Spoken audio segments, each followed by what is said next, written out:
In reality, democratic socialism and radicalism is simply a vessel to overthrow the U.S.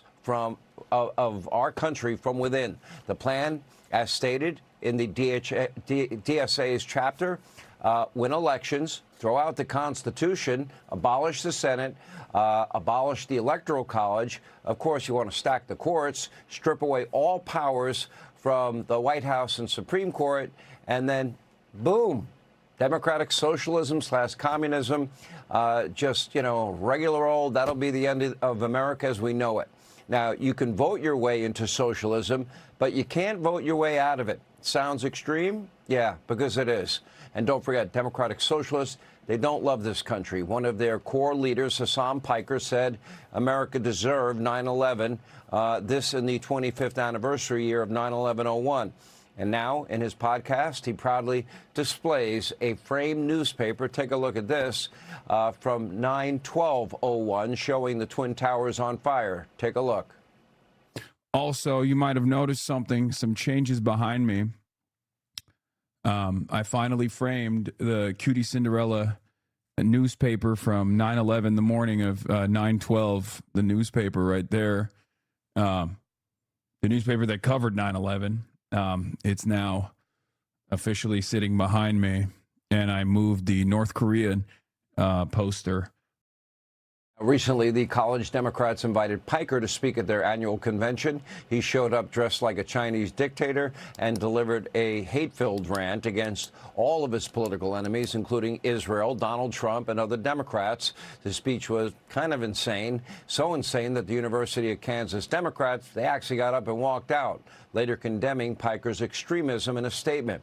Of course, Piker, well, wasn't just dressed like Chairman Mao for fun. He actually reveres one of, well, history's most evil and murderous dictators ever to exist on this planet. Take a look. They clipped me talking about Mao Zedong, up by a cop who thought I was like making fun of Mao Zedong, which I never would and never will.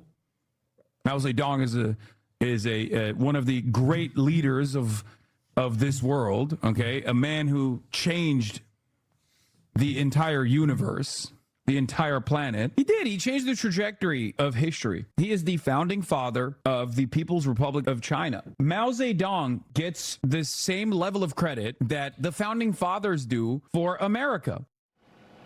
Now, tens of millions of Chinese citizens actually died under Mao, many due to starvation. Many more died in political prison camps or at the barrel of a gun lined up against the wall.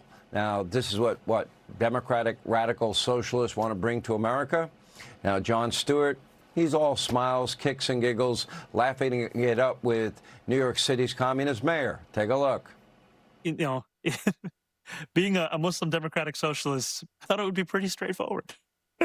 You just saw like, well, what if I label myself something that scares people the most? I'm a Muslim democratic socialist. If you scare them twice. And I'd like to run your public transportation system. Yeah. Oh, okay. What happened to the free buses anyway? And now, according to Jon Stewart, there's no need to panic over the rise of socialism. It's just a populist economic movement. Apparently, Jon Stewart is thinking that the left doesn't actually support the radical policies stated in the DSA's own charter. Take a look. We're in that same place now where all these new ideas, suddenly the Democrats are, these democratic socialists, they're crazy. And you're like, well, but that generally their crazy ideas aren't where the energy is. The energy isn't around like, we shouldn't have prisons or borders. The energy is around a belief that their economic populism. And when you call it socialism, I think it's a misnomer. Like in the same way that if you call Social Security socialism, that's kind of a misnomer. It's about strengthening a safety net for a country that has suffered too long, overvaluing capital and money and undervaluing labor and work. Now, the energy is about open borders, defund, dismantle, no bail laws, reimagine the police. A lot of energy on all of those topics. They do support these extreme goals. They do hate America as we know it. They do want to upend our Constitution. They do want to replace capitalism with socialism, communism. And so far, 35 DSA-backed candidates now have won primaries all across the country ahead of a very important midterm come November. And none of these candidates have made a move to the center for the primary. In fact, they're very honest about wanting to upend the American system. When someone tells you who they are and what they plan to do, my advice is you may want to believe them, or maybe you could just listen to President Trump. Take a listen. Communism is a loser. The concept, the policy, it's a loser, and it always has been, and it always will be.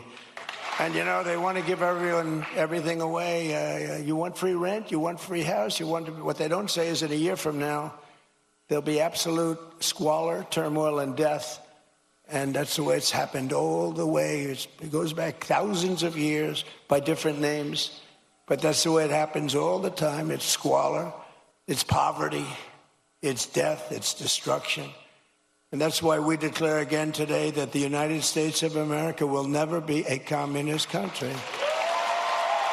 America is back. It's stronger than ever before. And I'm telling you, it's only going one way. It's going up. As long as we keep our current thinking, our current system, it's going up. If you go the other way, nothing ever succeeds.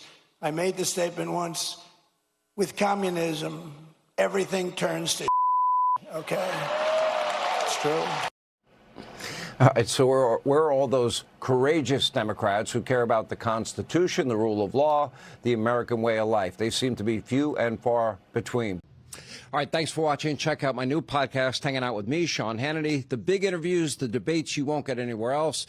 Like and subscribe for new episodes every Tuesday and Thursday.